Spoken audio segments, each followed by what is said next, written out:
Hi everyone, Geezer here. We are at the beautiful Forest Oaks Country Club in Greensboro, North Carolina today.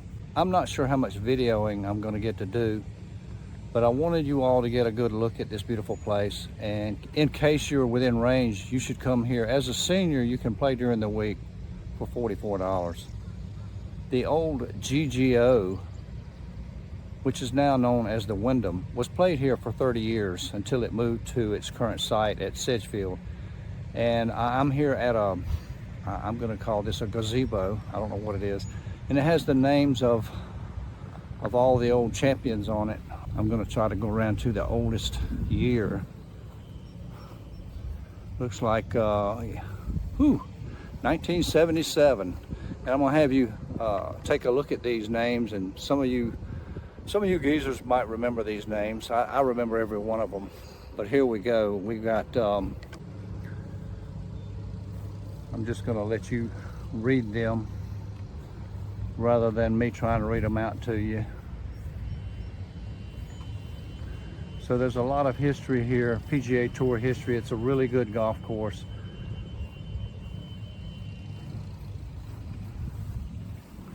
It's difficult enough. It's not the most difficult course I've ever played.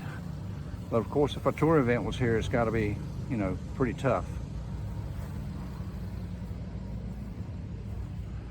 So it looks like 2007 was the last year it was played here.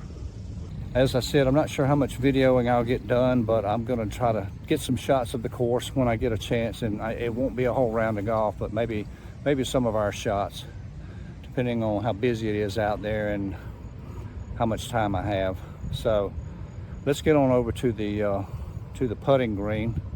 And here you'll see the very large practice green, putting green. The grass looks perfect, of course. And at the far end, you have the chipping, pitching, and bunker practice area. And then there's a pool. And here's a shot of the back of the clubhouse and the pool way over there. And then we got a look at number 18 green. Over to the left of there is number 10. And number 1T is down through these trees. So we'll try to get some golf shots on camera for you today, just so you can see this course. Okay, so here we are. We're on the 5th tee. Played the first 4 holes in a respectable even par, parred every hole, hit every green, parred every hole. We've got a 421-yard par 4 straightaway here. And because I have a new driver, I have the new Ping G430 10K Max driver. And I want to hit a couple shots with it for you and see how this goes. So I'm anxious to see how well this is going to do on the course. I hit a few balls on the range with it. It tended to go right on me a little bit. So I want to see if it's the driver or me. Beautiful golf course. I hope you'll get to see that as we play along.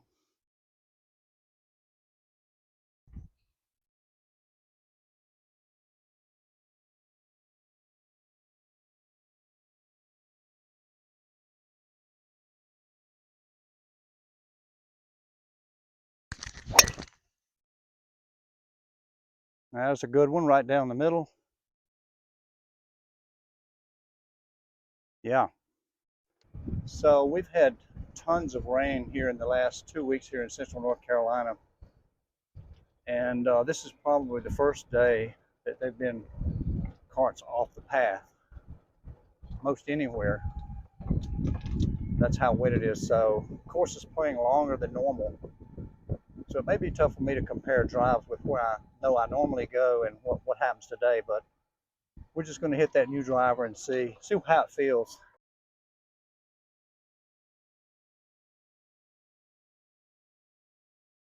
We end up on the left side of the fairway, 125 to a back pin. I'm going to go with my longer gap wedge. That will be the A wedge with the set. And then I have a 52 that's a little shorter. So this usually goes around 125. So let's see if we can hit a good shot here. By the way, I'm playing the new Callaway Chrome Tour golf ball. played a few holes with it before in a video and said that I didn't really care for it, that it feels a little hard. And it does, but it performs okay, so I can get over that, the hard feel. Other than that, I can't tell any difference. Okay, A-wedge 125 back pin. I know I want to stay left of that pin because there's a ridge on the right that I don't want to putt over.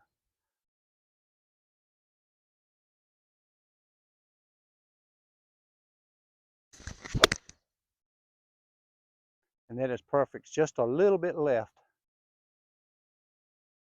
That could be a really good birdie putt there.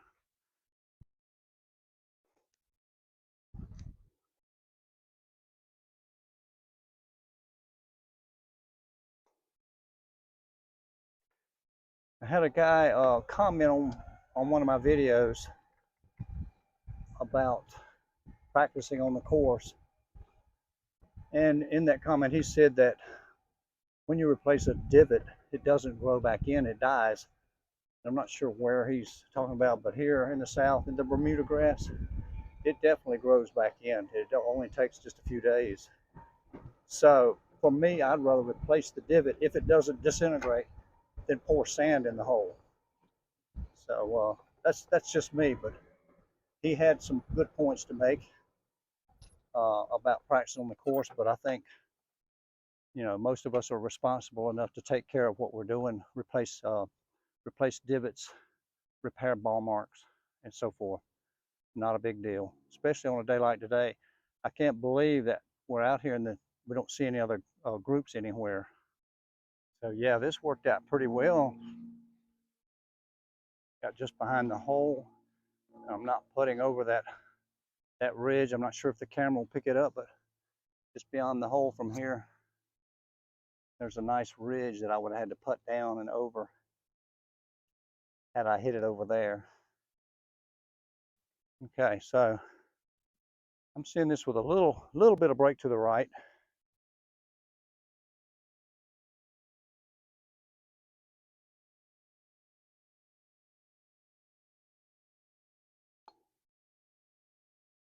Oh yeah, okay. First birdie of the day. And I've had some good putts on the first 4 holes. Just didn't make anything. Look at that beautiful course though, man. It's awesome. And so we're on number 6, it's a par 5. 511 from the white tee. Let me get you a look at the hole as we see it. It's a dog leg right, but the dog leg is so far away that we only need to hit it straight. Little dog leg right. We don't need to worry about it. We usually hit it just right of that left bunker or straight at it. Can't really reach it.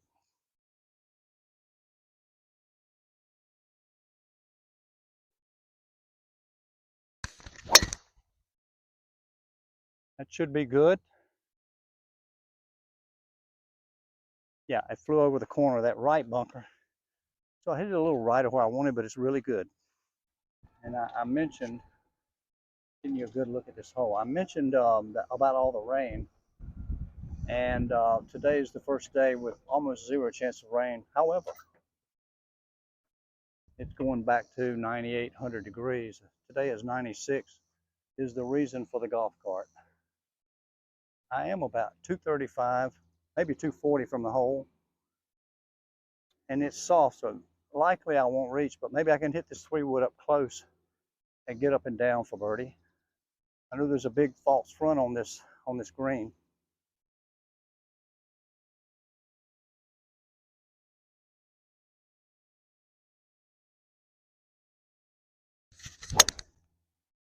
Well, I hit it really well, just at the right edge of the green.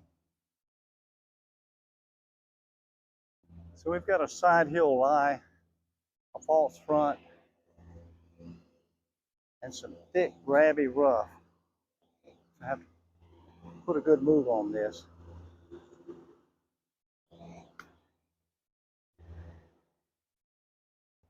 Pretty good. This one looks pretty straight. So I think we can play it inside the hole and make it.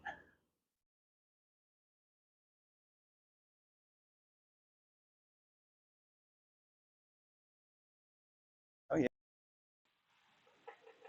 And as you may have just heard, the audio went out, so I'm going to be voicing over the rest of the video and cutting a lot of this short.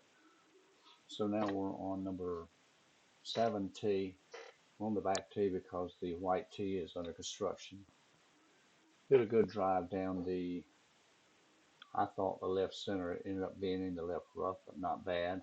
And here we hit a 9-iron on the green, a little deep and about 20 feet. That shot, this one and the next one did not get the shot tracer. It didn't work on there. After that, they're back on again. So hit that 9-iron from about 154 downhill, and it came to here. And I should say that these greens were just, I call them almost slow, not as fast as they usually are, because bent grass is a cool weather grass, and they let them grow a little higher in the summer when it's hot. Here's number 8, a par 3. I played from 168 yards, and I hit 8-iron, which is usually a 160-yard club, and I would have been happy to hit the center of the green. The flag was in the back. But somehow I really caught this one, and it went beyond the flag and just into the back fringe, not that far from the hole, but kind of curious. So what happened was I record with an iPhone, and every once in a while I have to turn it off and back on so the file won't get too large.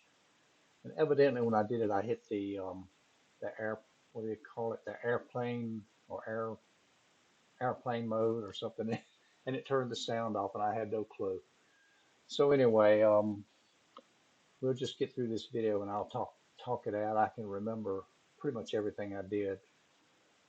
So, and again, I'll zip through. It'll be pretty quick, rather than all my usual jabbering before the shots and everything. So now we're going to number 9. It's a par 4. It is 407. I hit a pretty good drive here because I ended up with 130 to a front pin. So that means the drive went about 275 to 280, which is pretty good with the ground being damp, not getting much roll. Some holes have got a little bit of roll, and other holes I could see a ball mark beside where my ball hit the ground with the driver. And then also back on the par 5, I didn't measure that one. I mean, I didn't talk about that one, but that one was about 266 off of that. So those are pretty good drives, considering the ground's wet. And I'm thinking this driver may be going just a little bit farther than my old one, but time will tell.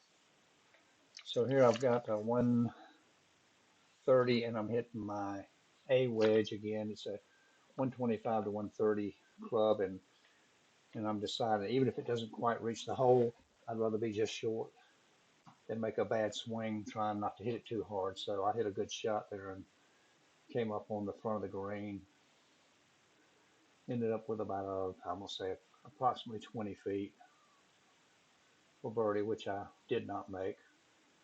So for the 9, I was 2 under there. I made those 2 birdies that you got to see while I had video. While I had audio, and parred everything else. And other than number 8, which was 4 feet off the green, I hit every green. So a good 9, and then we'll zip around the back 9 a lot quicker, so this video won't run too long. So we're going to go to number 10, and it's a shorter par 4, 357, excuse me, and I did not hit driver here. And I may skip some shots that I didn't hit driver. But again, it's the video. The point of the video is just to let you see the course, and I wouldn't call it a course review, but it's a really nice place, and I just want you to see some of the beauty of it. So we're hitting 3-wood off this tee, and it turns out I hit it a little bit heavy. I made a divot, which it's my fault. I'm generally lazy and don't tee the ball when I hit anything other than a driver. And it was okay. You know, I think I was saying there, if I had a decent 3 wood, I'll have 110, 120 left, and ended up having about 145, which was a 9 iron. And I hit a, you can see the flag just by the left side of those pines. And I hit a really good 9 iron, actually over the corner of that tree to the right side of the flag. And these fairways were so good, I almost felt guilty taking divots. I almost felt guilty right driving a cart on them, to tell you the truth. So there goes the 9 iron, and we'll get up there and we'll see. It's about, I want to say 12, 12 feet. And the putts look longer on video than they really are. Some of these tap ins I have, they look like they're 6 feet long. They're really like 3.5. I'm not sure why that is, but you know, they're really shorter than they look. So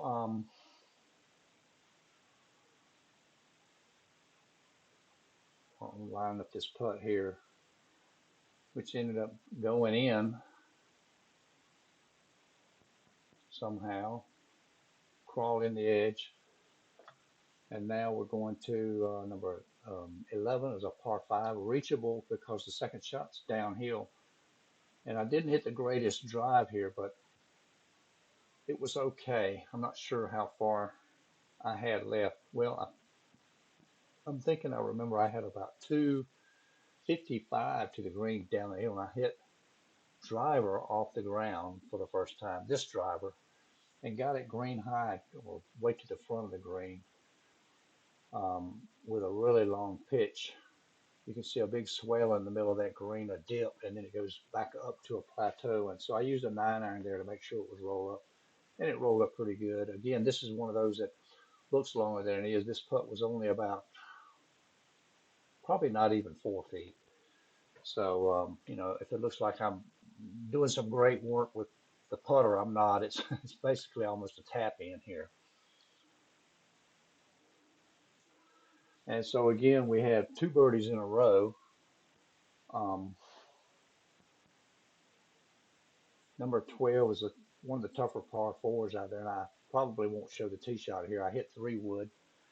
I always hit short because it gets so narrow up there where a driver would go. So I'll hit, if it's dry, I might hit 3 iron or 5 wood or something. And I'd rather have a 3 wood or a 5 wood to the green than be in the water and not have anything for my second shot. So that's my strategy there. And here's the shot, and I got it down there, and I was actually missing my pitching wedge. So I'm in pitching wedge range, and I'm trying to force an A wedge up there because, again, I know my game, and I don't do well when I try to take something off of a shot. So I got that on, but it's, you know, really short, like 40 feet. So it went about how far it should go, to be honest. And I managed a two putt there for another par. Now we're on number 13. It's a par 3, and again, you can see the white tee areas under construction down there. So we had 168 yards, and I hit 6 iron, which is a 160-yard shot,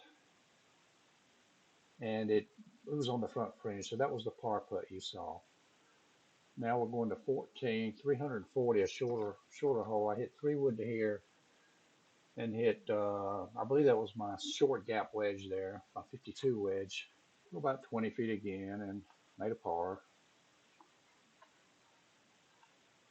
Pretty decent putt that just didn't go. And now we're coming up on 16, a sharp dog leg left, a really pretty hole and one of the tougher ones out there. And it says 322, but it plays a lot longer than that. So I had a really good drive here down the middle. You really want to turn it over here, but I'm having trouble turning this new driver over, at least so far. I said it mentioned it. It tends to want to go a little bit right on me. When I try to turn it over, it goes straight, which is a good thing. But I want to turn it over left. So I ended up with another gap wedge shot to the green about 125-ish or so. Got that one on in a reasonable putt for birdie, and that putt there was only about 10 feet. And you know, again, I didn't make it.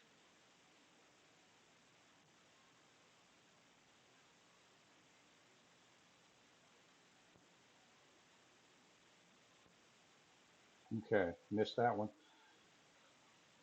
Excuse me, that was a 382 yard hole. This is the 322 shorter hole. And again, I hit 3 wood off the tee and pulled it a little bit, almost went in some water. Now I'm hitting out of the rough, and I've got 105 yards or so. I hit my 56 sand wedge right at the flag, and I thought this one would be close, but I guess because it was in a little bit of rough, not deep rough, just a little bit of rough, it got a little bit of a flyer, and it came up on the back fringe, where I had to chip it, and I did a good job chipping that. It's downhill. It's more downhill than you can see here on the camera, and I rolled that down. It looked like it was tracking, but it just came up short anyway. But I was real happy with the shot. So there's another par, and at this point I'm 4 under for the round, which is kind of surprising. So we come up to number 17. It's a long par three, and it was playing at 170 yards. I'm sorry, 180 yards, and I hit. I'm sorry, one more time. 188 yards. I hit 6 iron there and pulled it quite a bit. It was still on the green, but it ended up being good. I stepped that one off. It was 61 feet. And when I play, I like to say on those long shots, I like to use a 10% rule as far as how close I feel like I ought to get it. So that would be 6 feet, or in effect, a 12-foot circle around the hole. And if you can envision that, it makes it a lot easier. So I hit that and I rolled that one into the big circle about a foot and a half. And I decided to really let loose with this one. So what I did to try to hit it farther is increase the speed of my rotation. It can be a little out of control, but I thought, well, it's a good place to try it. If I mess up, I can just lay up. And I caught a good one right down the center, and we got up there. And this is 518, and I had 215 to a front pin. So I think that would equate to about a 290-yard drive. Now the tee was elevated too, but again, not much roll. So again, I hit this 5 wood right at the flag, but again, just a smidge heavy. You can see a little bit of a divot, so it didn't quite get on the green. It stopped, what, maybe 2 feet short of the green in the fringe. So that'll be an eagle putt or chip. And I think if I remember, yeah, I was up here and I was testing the grain to chip, and it was really grabbing the club and so forth. So I decided for do something unusual, as putt from there, which I almost never do, and hit a good putt up there. It looked like it had a chance, but it didn't go. So there's another birdie, and that's a 5 under round there. And here I'm just stopping and talking about how wonderful the course is again, and how I always enjoy playing there, and it inspires me. I usually play well there. Plus, I grew up on bent grass greens, and there are not many places around that still have them anymore. And so I usually putt better on those and make a few putts, and I usually just play well there because I'm in a good mood. I love the place. So again, if you're anywhere in the state and you get a chance to go there, please do. It's wonderful.